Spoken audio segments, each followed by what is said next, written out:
What's going on, YouTube? This is SG1 Sports, and you're watching our college football channel. It's time for my 5 takeaways from Week 4 of the 2022 college football season. An exciting weekend of college football, some big upsets, some great games. Once again, some overtime games. It was a lot of fun.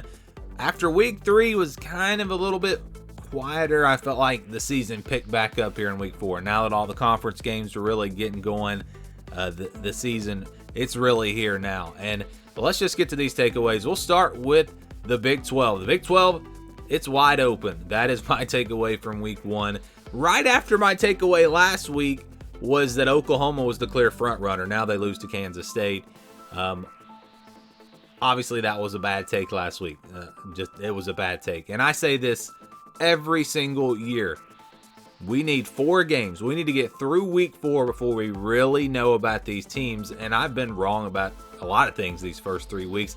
And actually, now that we're here at Week 4, it's starting to look a lot more like I expected in the preseason. So yeah, teams just have to take a little time to figure some things out. But the Big 12 looks wide open. You know, Baylor had a nice win over Iowa State. Kansas might actually be in this thing. This is a good Kansas team. It's no fluke.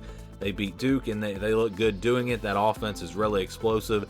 Kansas is legitimately a good team. I don't know if they're going to get to the Big 12 championship. Texas Tech beating Texas. Now all of a sudden you're looking at Texas Tech potentially as a team that could get into this conversation. And we thought maybe Texas was a team to play Oklahoma. Well, Texas and Oklahoma might both miss the Big 12 championship. I mean, it's wide open. Oklahoma State hasn't really been tested yet. We don't know too much about them. I thought Kansas State was that dark horse team. I thought Kansas State had the experience they had with Adrian Martinez, a quarterback that was capable of possibly leading them to getting to a Big 12 championship game. And I kind of backed off on my feelings of that after them losing to Tulane. But now all of a sudden you look at them beating Oklahoma, and they are absolutely in this conversation. TCU hasn't lost a game. They haven't played a Big 12 game yet. But this conference, I mean, it is wide open. There are legitimately, I don't think you can count any team out. I really don't think you can count any team out in the Big 12. It's going to be really fun to see how this plays out, which is exactly what I said in the preseason. Again, I expected the Big 12 to be wide open. I thought that Oklahoma, Baylor, Oklahoma State, maybe Texas, and again, a dark horse Kansas State or TCU could get in that conversation. But now it maybe even goes further than that. But a big win for Kansas State. I'm sure Oklahoma going to be glad to not have to play them anymore once they move to the SEC.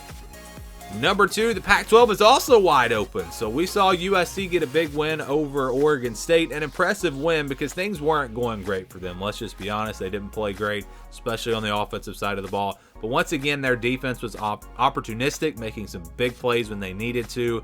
We've seen that really all year. They haven't had a Georgia-type defense, but they've been really opportunistic, really played really well in the red zone, forced a lot of turnovers, and it is working. The offense, of course, had been humming along, and it did not against Oregon State. Tough place to play, but I think USC definitely looks vulnerable. They look like a team that's probably not going to go undefeated. Oregon State is a quality team, but they're going to have to play plenty of other teams that I think are going to be better than Oregon State. You look at Oregon beating Washington State. I think Oregon definitely gets back into that conversation. My preseason pick to win the Pac-12, by the way. But you see, they've got a lot of talent, a lot of athleticism on defense. We see that with them. They can run the football. Bo Nix, when he plays well, he can make plays through the air. And I think with a Bo Nix playing at his best, Oregon is all right. I said this in the preseason. I know people are going to disagree. I think with Bo Nix playing at his best, Oregon is the best team in the Pac-12, and I still feel that way. I didn't feel that way after watching the Georgia game, but now I feel that way again. So again, that's kind of my big takeaway, is it all circles back to all the research, everything that I went through in the offseason to prepare for this season. And I started questioning all of that after these first 3 games and overreacted to a lot of things. And now it's starting to look much more like I thought in the preseason, like I said. And yeah, you look at Washington, they're playing really good football. They were kind of my dark horse team in the Pac-12 this year. Utah seems to be back on track, but we haven't seen them really tested yet. UCLA is undefeated, although they haven't looked great at times. They did look better against Colorado. And Washington State played really well. Oregon State played really well. I wouldn't count those teams out just yet. I think the Pac-12 is wide open, and of course with no divisions, it could be really interesting to see who winds up playing in the Pac-12 championship. I still put USC as a front runner, USC, Utah, and then Oregon. Maybe Washington's in that conversation. It sure looks like it so far, but I wouldn't be surprised if we saw another team maybe jump into that conversation by the end of the season. Let's go to number 3. Clemson has found their offense, but they lost their defense. Where did the defense go for Clemson? Obviously, Georgia Tech's just really, really bad. Georgia Tech made Clemson's defense look really good in that opener, but that was obviously not the case because we saw even against Louisiana Tech last week, Clemson's defense didn't look great, and it's the secondary. That's where their issue is. Now, you don't want to go into a game against Wake Forest with a bad secondary because Sam Hartman will pick you apart, and we saw that at times. Wake Forest really stuck to the run game as well, which is something they, I think, abandoned last year. They stuck with it, kept that Clemson defense honest, and looked like Wake Forest was going to win this game, but hats off to Clemson in the comeback. Their offense really looked good. DJ Uiagalelei made some big plays. And I thought the receivers and the tight ends especially, really stepped up in this game. That's what I've been waiting for. It's not just on DJ. Of course, it's on the offensive line and protecting him. But they needed some receivers to step up, some tight ends, some players in the pass game to step up. I thought that they did that in this game, made some really nice catches.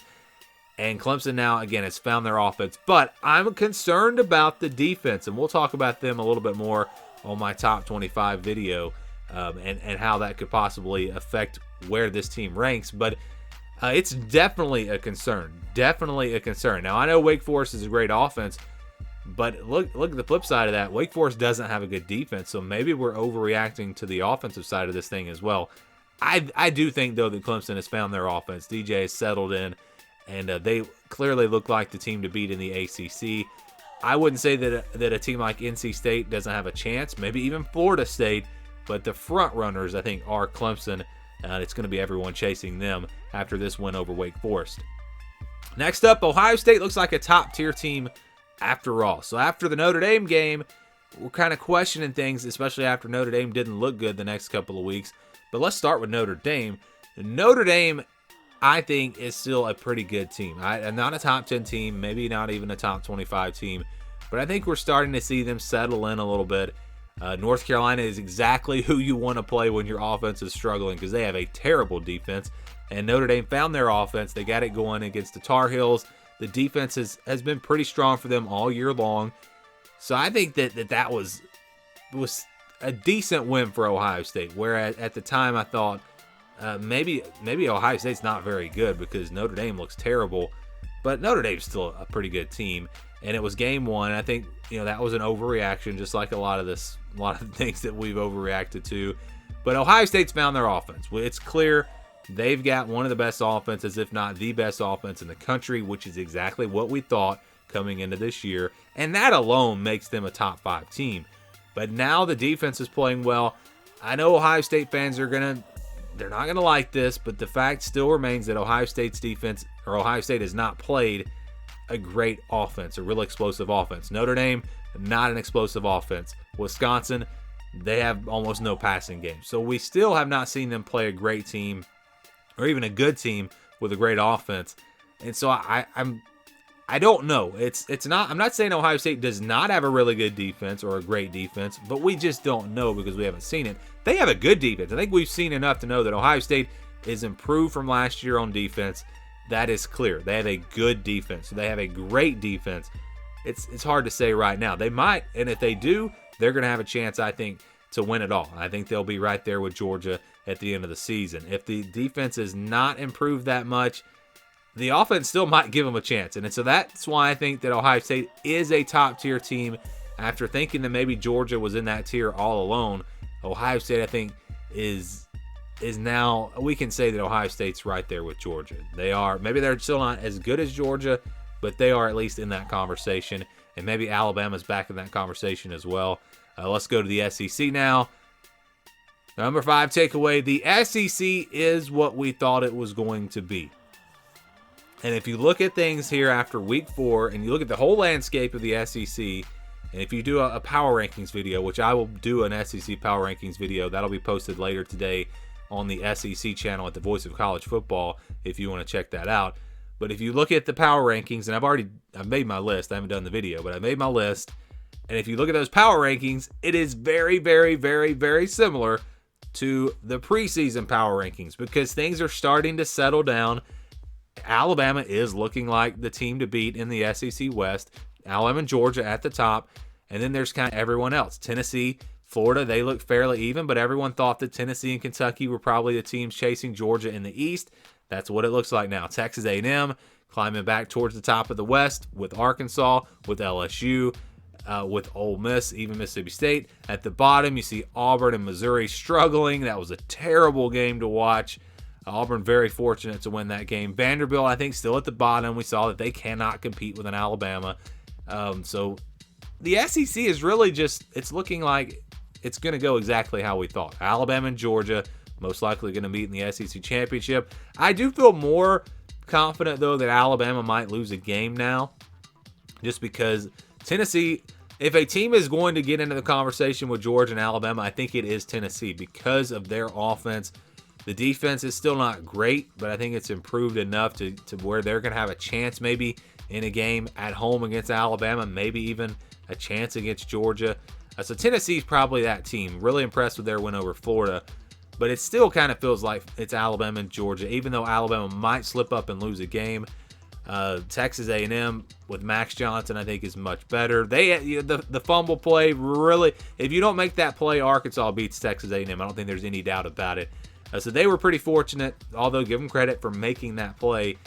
But I said all off season long, it's Alabama and Georgia, and it's everyone else. And I think I picked everyone else in the conference to lose at least 4 games. Tennessee looks like a team that might could go 9-3, maybe even 10-2. This is a good team. I don't know if anyone else is going to get to 9-3. Kentucky maybe, Arkansas, Texas A&M maybe even LSU.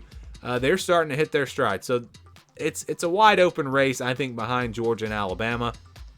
Really want to see Alabama play. Let's see them play against Arkansas on Saturday. That's going to, I think, tell us a whole lot about Alabama and, if the Texas game was a fluke or if they really do have these issues that's going to prevent them from just cruising through the SEC. That's going to be a really big game. Cannot wait to see that one. But that's kind of the takeaway for, like I said, for week 4 is everything's just kind of playing out like I thought it would and like most people thought it would. The 2 teams that I've missed on, and I'm going to go ahead and call myself out here, Michigan State and Miami. Michigan State and Miami. Michigan State does not look good at all. I thought they were going to be much better. And they've lost to 2 good teams, Washington and Minnesota, but they haven't really been competitive in those games. So, yes, Minnesota is a good team. I thought they had a chance in that game. It didn't surprise me that they won, but the fact that they won like they did. Michigan State really struggling right now. Maybe last year was a fluke for them. I don't know. It's hard to say. And then Miami. I picked them to go to the college football playoff. That was a terrible pick. It was a risky pick. I just didn't feel good about any team at number 4. And I think with them, it's the new offense. I don't think Tyler Van Dyke ever felt comfortable in this offense.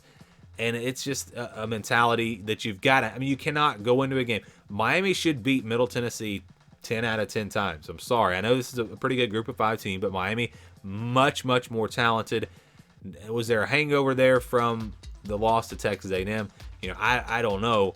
I still feel like going back to that Texas A&M game, if they make a few plays, they had a really good chance to win that game. So that tells me that Miami has potential to be a good team, but they're just not. They did not perform that way on Saturday, and they're not. It looks like they're not even going to finish in the top 25, honestly. So Michigan State, I think I was more wrong about Michigan State because they just don't look very good. I think Miami just hasn't played very well. I still think they have that potential, like I said. And they could wind up winning the Coastal Division and go to the ACC Championship, or it could be Pitt. Other than those 2 teams, that division really doesn't look all that great right now. But, yeah, those are kind of my takeaways from Week 4. We are 4 weeks in. I think we know a lot more about these teams now than we did after Week 1 or Week 2 or even Week 3. And I think my top 25 will reflect that, as you'll see I think we have kind of honed in on who the contenders are and who the pretenders are and how these teams kind of should be ranked. So make sure you watch out for my top 25 video coming up later today. Thank you for watching this video. Give me your takeaways, your thoughts on week 4 down in the comments below. And stay tuned for more right here on the SG1 Sports College Football Channel.